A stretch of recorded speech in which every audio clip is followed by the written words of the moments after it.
Upstanding happens one act, one moment, one strength at a time, and standing up changes everything.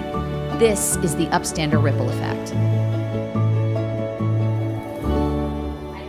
Welcome to Season 2, Episode 2 of the Upstander Ripple Effect. I'm Jackie Congedo, and my co-host, Kevin Aldridge, couldn't be with us today, but we have some really important things to talk about, and I couldn't be more grateful to be joined by the one and only Sean Comer at the Chamber, who I've known for a while now, going on 10 years, actually, now that I think about it. First with your work in Beyond Civility, and then into your time at at Xavier and then at the Chamber. So we're going to get into our conversation here in a minute, but I just wanted to start by framing, we're trying to think about what sort of thematically to address during this month's episode. And what sort of hit us all over the head over the past couple of months is the level of violence, political violence, identity-based violence that is sort of overtaking our communities and our discourse, our public discourse. And it occurred to me and to our producer, Anne, that when we think about what the history of the Holocaust has to say about how atrocity happens, about the safeguards in our civil society that keep things like this at bay. One of the foundational lessons I think we can take from this history is the dangers of dehumanization. And, conversely to that, the antidote being, how do we continue to humanize, especially when it gets hard? And I think, what we see, what we hear from our survivors who share their stories, what we see in the history is that when we stop seeing someone else, another group, as human, that opens the door to all kinds of terrible things. We can convince others, and we can be convinced ourselves to do terrible things to people who we see as less than human. And that's across identity differences, political differences, all sorts of different group differences. And so, I want to kind of ground us first in a quote from one of our survivors that I've been thinking differently about in the last couple of weeks. Roma Kaltman sort of wisely said, "I demand that everyone understands the vulnerability of humans. To help us remember that vulnerability, we must never forget the Shoah, the Holocaust." I would walk by this quote. It is right at the entrance to the museum. And I think, I used to see this very much as we have to remember that human beings are vulnerable in terms of the victims of this atrocity. And we have to treat each other with care and look out for each other. And yes, that's true. And also the vulnerability of human beings, of humanity, to fall into sort of our most primal nature and to respond, particularly in moments of fear and perceived scarcity or actual scarcity, with a dehumanizing lens, especially when societal incentives are fueling that. And so one of the reasons I'm so glad, Sean, that you're here with us today is because it is really easy when you look at the headlines and you wake up to terrible news seemingly every day, thinking about, I guess by the time this runs, it will not have been yesterday, but at the time of this taping, yesterday's news about the attack in Manchester on Yom Kippur outside a synagogue, and just add that to the list of identity-based violence and political violence that we've seen. It's easy to get overwhelmed and to feel like you, the person trying to sip your coffee in peace in the morning, who, thinks that there should be another way, you are by yourself. And the reality is that actually there is a whole army of civil service, civil servant, and civil society people out here, leaders who are doing this work and have been doing it for a long time to resist these trends. And so there's no better person to learn from in this moment than folks like you, Sean, who've, I think, really been walking the talk for a long time. So welcome. Thank you. That was like the longest welcome ever. Great. I love it. Thank you so much for having me. Yeah. So I want to just kind of start by hearing, when we asked you to join for this episode, what went through your mind? Like, what were your first thoughts related to kind of what's been happening in the world and thinking back about this history, tenure of your work in this space of building shared humanity and civility? No, I was happy to join. I mean, this has been my life's work has been spent in this space of trying to bring people together. And I often, I don't know if it's a good joke, but I often joke that we started the Beyond Civility Communication for Effective Governance in 2012,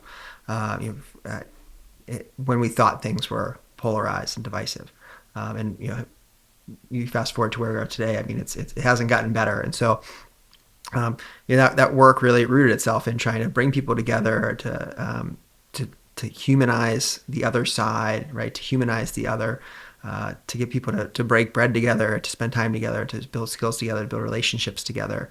And looking back now for the past 13 or 14 years of doing that work, we have a lot that we need to do still. And so it's an important topic. It's as I talk to folks around the country who do work like mine, it's a topic that they're all trying to lean into as well. And I'm really glad that people want to lean into it, because it does feel like we need to do it. We have a lot of work to do in this space.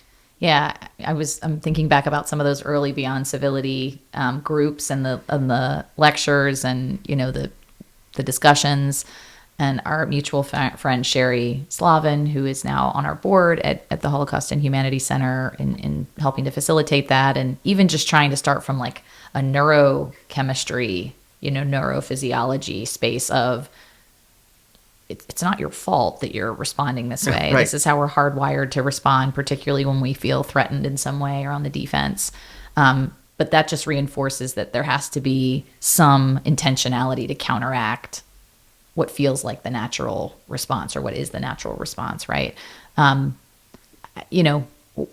does that look like today? Like, it seems, and I guess I could say the same for myself, but you wake up every day and you've committed your life to this work and you've been plugging away at it. Can you give people some understanding of where you see some wins in the midst of like an otherwise pretty challenging time? Yeah, I'll give a few examples, I think, and talk a little about sort of like different stops along the way.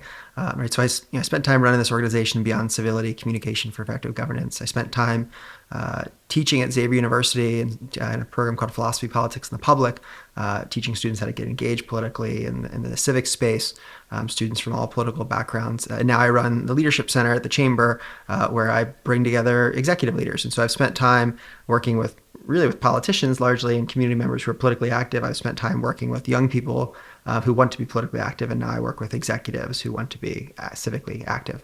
And so sort of seeing, I think, the gamut of whether it's 19-year-old up to executive, the whole spectrum of people. I won't ask you to say who's the hardest to work with. Right, yeah. I can, if there's Depends on your definition of hard. That's right.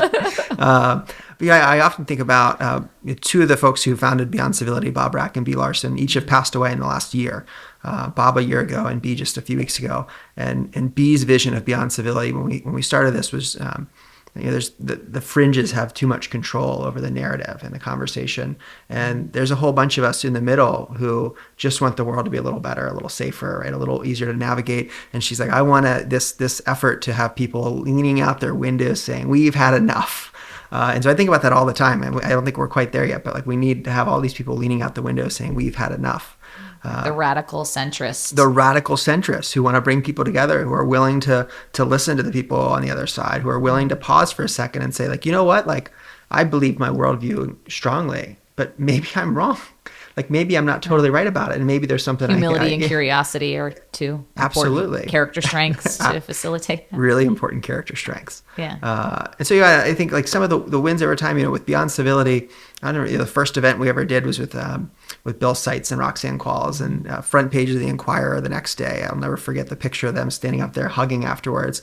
And the style of event we did then was it was a really simple, like, maybe if we can just have these politicians get to know each other a little better, and everybody else get to know the personal story of them, not the political things they say when they're running for office or when they're in the legislature and city council, but they're like, what were things your family talked about when you were a kid, right? Right. So many of our foundations happen in childhood and in our teenage years, and so who were the teachers who inspired you, and what were the kind of topics, and how did you talk about people who were less fortunate, and what were the issues that came up around your dinner table?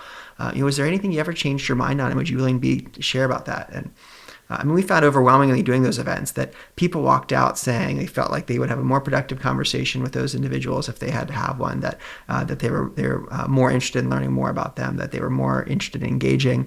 And it was simple stuff, right? Just like, let's just get to know each other on a personal level. Yeah. Stuff that I think at one point in time just seemed like, yeah, of course that's what you do. Yeah, right. How else do you engage with someone? Right. But we just skip that step now, right?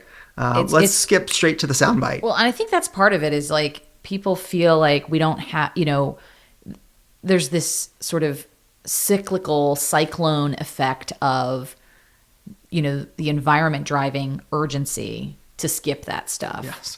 Or to like quickly identify the enemy. And that just actually creates, I think what we're seeing that does over the longer term is it erodes the entire fabric that protects our democratic, small d, democratic freedoms and civil liberties. We think we've done great justice to our cause by, defining somebody as outside the boundary of what we'll engage with before we've even really gotten to know who they are, or before we've acted with any measure of curiosity. And we feel like, yeah, but in this moment we must. In this moment, like, we don't have time for all of that. And the reality is now we're understanding, I think, the real consequences of shortcutting that, or of trying to act with the kind of like rigidity to say you are outside of who I will engage with. I'm thinking about examples, political leadership examples, and along with you, Sean, and the leaders who hopefully have had a chance to learn from you and others like B over the years, are a number of others who have spoken up in recent weeks. Everybody from our Senate president here in the state of Ohio, Macaulay, and Democratic leader Antonio, also on the House, Speaker Huffman, and House Minority Leader Isaacson, releasing, I think, a very what shouldn't be a controversial in any way statement, but a really bold statement about, the dangers of political violence, that political violence destroys the bedrock upon which the freedom of expression is built. And, at the basic level, we have to put into practice a belief in each other's humanity. They say we are people, fathers and mothers, sons and daughters, Ohioans and Americans before anything else. The future of our country depends on never forgetting that basic fact. So I'm seeing more people connect the dots between, it's not just a nice thing to do. It is an essential existential thing to do, that we see each other as human beings first. And if people could pivot to understand that the real threat to our free society is when we dehumanize each other, and we could attack that as the enemy that we've been attacking each other with, it seems we would, with that level of urgency, it seems we could make some real strides. Yeah, I couldn't agree more. I think it feels like there was a time where we had like sort of a set of mutually agreed upon rules of engagement. And those have been rocked. And that's not, it's more than the last 10 years, right? It's really the last 20 to 30 years that's been happening. Yeah. I think this erosion of civic fabric of society, you can see evidence of it in the early 90s, and I think just acceleration of it in the last 10 to 15 years. But we have to get back to a point where like a statement like that came out from our leadership at the State House, it shouldn't even take a moment for people to think this is the right thing to do. Yeah, like, right? why should this be newsworthy? It should be immediate. Of course, we're going to say that. Not to discredit the amazing leaders who gave us yes, this. Yes, so glad they said it. And my hope would be that things like that should be second nature. The minute something happens, the minute some horrible act of political violence, of violence happens, right? To immediately rally around and say, like, no, in our society.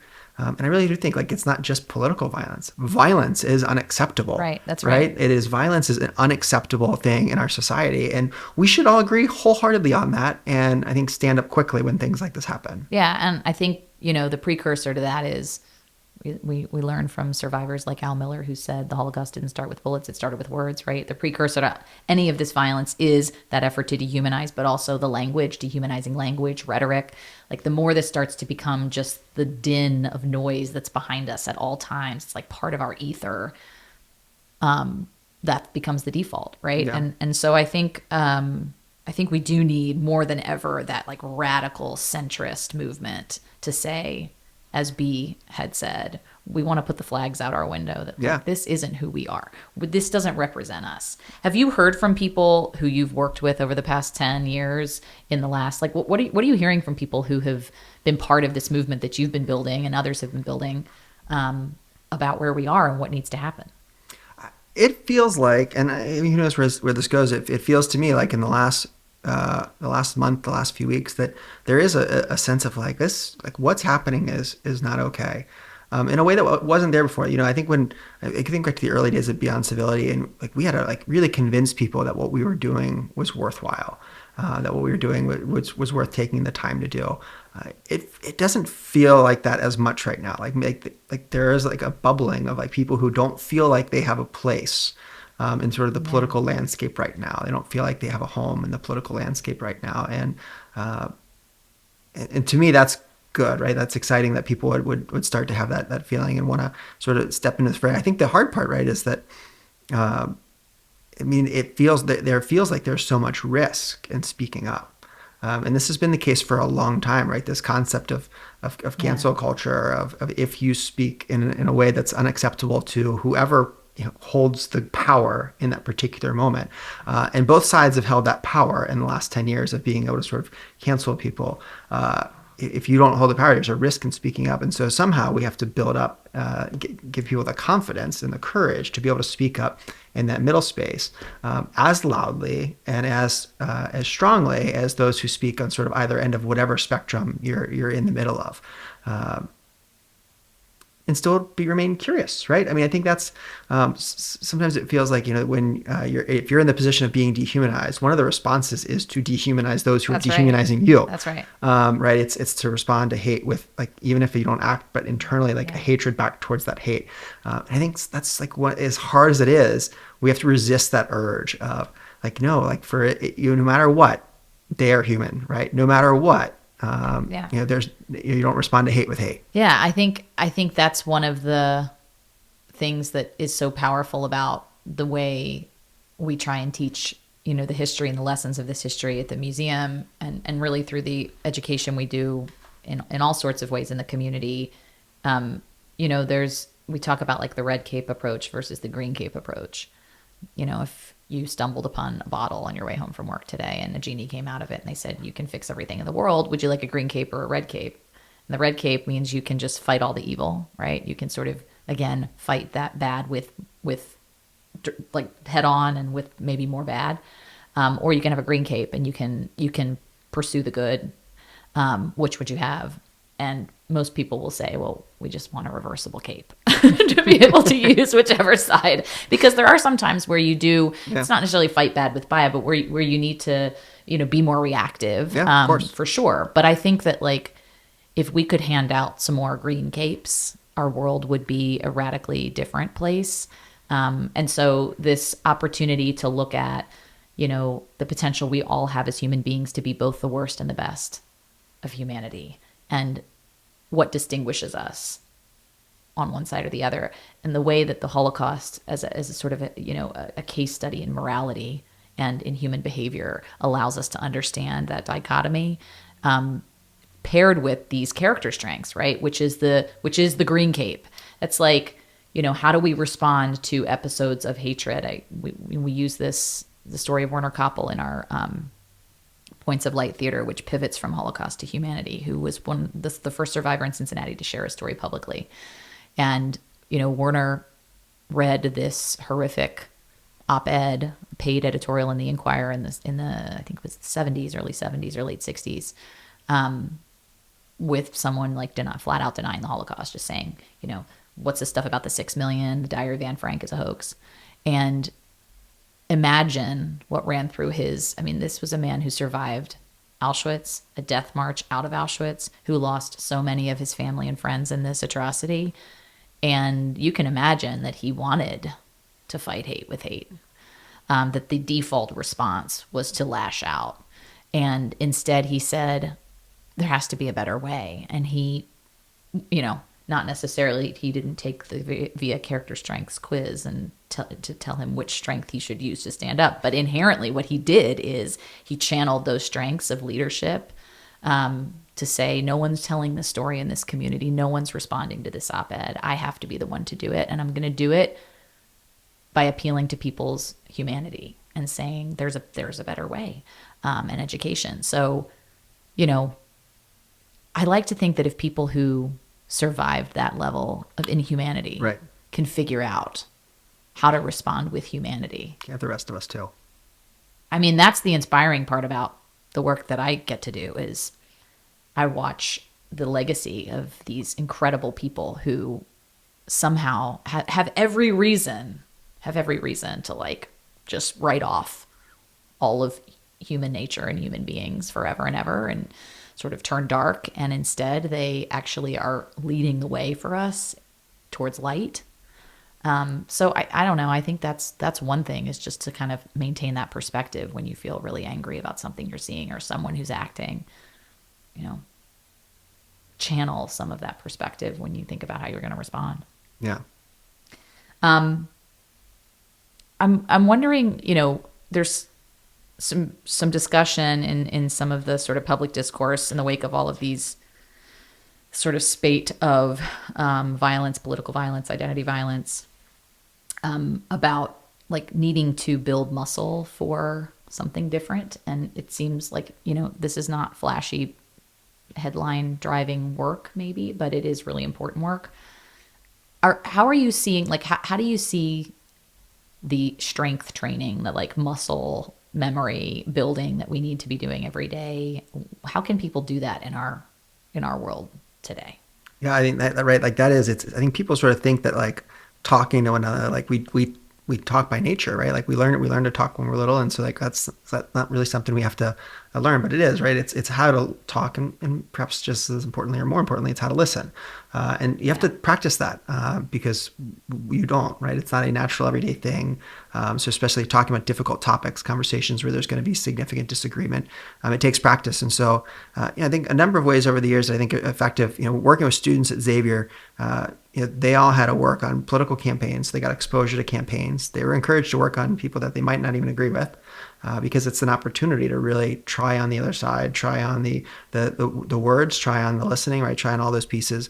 They worked on public policy together in groups where they were with students who were from both sides of the aisle. And so when you're working on policy together, it means that you all have to be able to compromise around sort of how you're going to talk about things, what the policy is going to be, how you're going to talk about the policy, so that you can then go advocate on behalf of that policy to legislators and to leaders and to learn about it. Like that act of working on it's not just group work, right? But it's a project with a public component where you have to speak about it and be on record about it to actually try to move something forward. I think that act of working on something together that is public, where you've already had a compromise, people just don't do that kind of stuff enough, right? We work with the people with whom already agree with us, and too often we get to a point where we need you to agree with me on everything. Like it's not okay if we agree on the environment, we agree on the economy, but we disagree on abortion rights, right? Like that's not okay. You're no longer in the tent. You're no longer in the tent.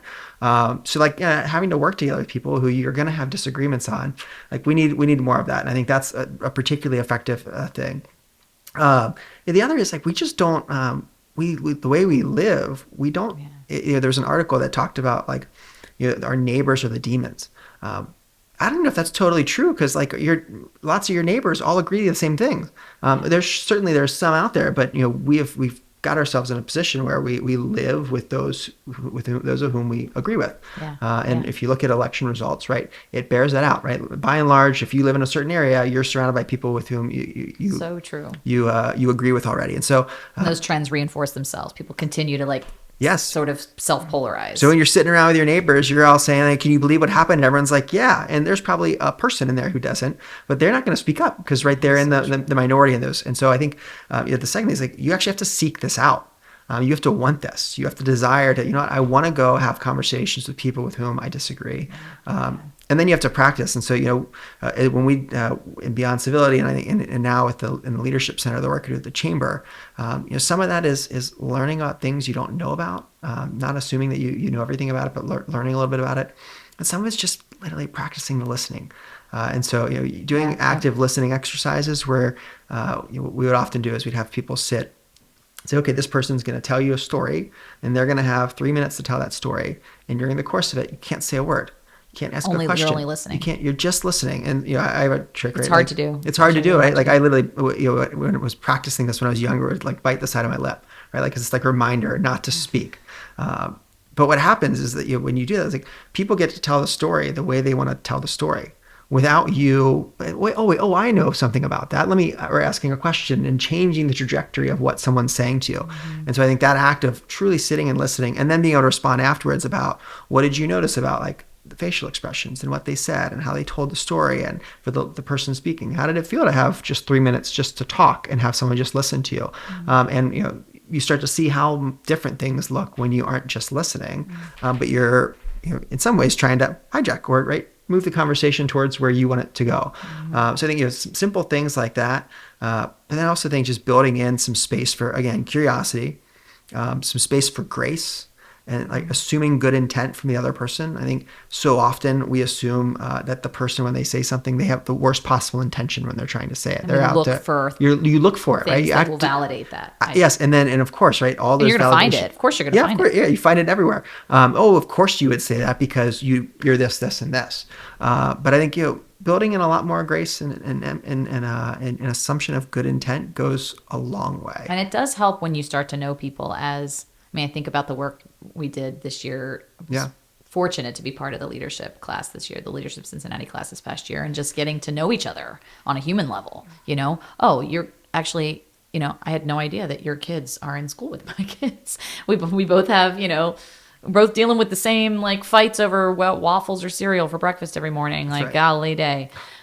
So I think that stuff, while it feels, who has the time for that, as I said, is really really important. Kasich says this in his op-ed, our former governor, to work together on these problems. And, what problem in your neighborhood could you help solve? Who could you work alongside, even if you don't see eye to eye on everything? Like an appetite for that. Imagine if each of us, every time we felt outraged, instead, the response was, let's go find somebody who... I also, though, in thinking about that, want to ask you, there are instances where, in a moment of like political heat or like real trauma, where outreach maybe isn't so productive. How do you tell people to navigate through that? Yeah, you gotta like find the right moment, right? And so sometimes it's just not the right time to reach out or to talk. And I think that goes back to sort of this, like, we have to have an instant reaction and we want to deal with something like the moment it happens. I think about all the political violence that's happened in the last few months, like that need to, like, in that moment, have a take that you want to put out there publicly. And often that's, either, all on your side or ramrodding the other side. Like, it's just like give it a second. It's all right to let it breathe, right? It's all right to sit for a moment and pause and see what happens first before you go and get out there. It's all right to let some of the details sort of roll out before you have to dive in. And I think we got to get away from that, like, sort of need for that instantaneous reaction. And that goes for individuals, and it certainly goes for our media, right? I think we've gotten away from this idea, because things aren't printed every day, like, if we get it wrong, it's okay. Like, we're just going to edit it and change it online, right? We're just going to change our post a little bit. We're just going to change our article a little bit. And like, sure, you can, but you can't take back that further, right? That adds to the erosion, I think, of the trust that's out there. And that adds to the erosion of this fabric, because it's like, you never know what's true or what's right. And because nobody cares about it in the moment, they're willing to just get it out there and not wait. I think it makes everybody else think, yeah, of course, so that doesn't matter. I said that was wrong. I didn't know that then. Right. Yeah, I think that there is, let me say, opportunity. But I was going to say opportunity for media to, to be part of the solution to this. But I think that, that gets me back into thinking, well, is it a top-down issue? Is it a bottom-up issue? And I think that, leaders, media is only as good as the people who are voting, reading, watching. So I do think that this kind of like social cohesion work does sort of have to take a leadership role on the grassroots level in order to build sort of the public incentive structures that change the way we operate. And that seems like a really heavy task for like how many millions of people across the country to kind of Sure does. take on personally. But, you know, it's great to talk to folks like you who've been doing it and who've seen it work. And I would just like to end on sort of a hopeful note because that's the green cape in me. That while you say, yes, we are more polarized than we've ever been in terms of where we're living, who our neighbors are, and the pockets we kind of like isolate in with our own ideas and preconceived opinions. But I think that like when you look across the country, we are really fortunate in Ohio and in Cincinnati. I mean, how many other states, just think about this, how many other states have Democratic and Republican leaders who can come together on a statement like this, or who have some measure of like political influence at any level of government across the aisle? Because, you know, if you look at many states, the trends are to the right or to the left. And I think we still, if there is such a thing as purple, I feel like Ohio still plays, particularly in some of our cities, in that purple space. And that is the work of democracy. That is like the challenge of social cohesion, is to strengthen those spaces. So, you know, the fact I'm really glad that I live in a neighborhood where I drive around right now and I see a lot of different signs. Yeah.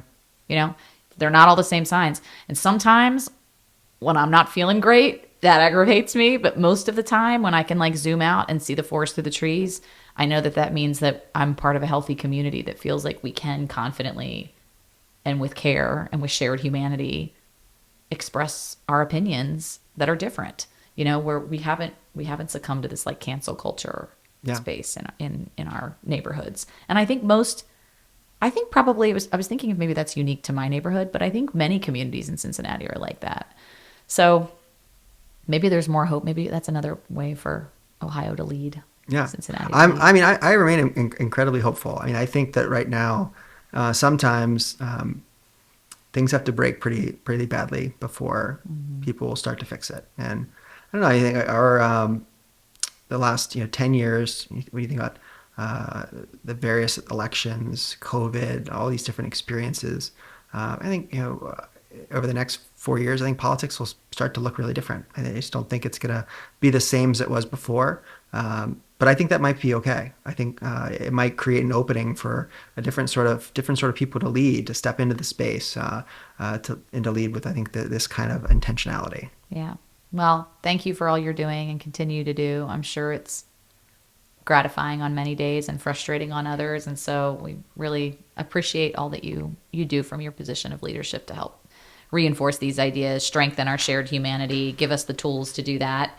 And challenging everybody who's listening to do one thing today in the interests of building a community where we value each other's humanity across differences. Ask somebody if they also had a battle with their children over what they were eating for breakfast this morning before you ask them about their politics. And we'll see where that gets us. So thanks again for joining. We'll see you next time when Kevin's back with me.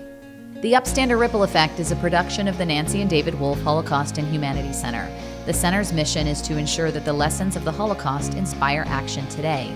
This series is part of the Cynthia and Harold Gutman Family Center for Storytelling. Visit us in person at Historic Union Terminal in Cincinnati, Ohio, or online anytime at holocaustandhumanity.org. The managing producer is Ann Thompson, technical producer is Robert Mills, and technical director is Josh Emerson. Select music is by Kick Lee, and this is recorded at Technical Consulting Partner Studios in Cincinnati, Ohio.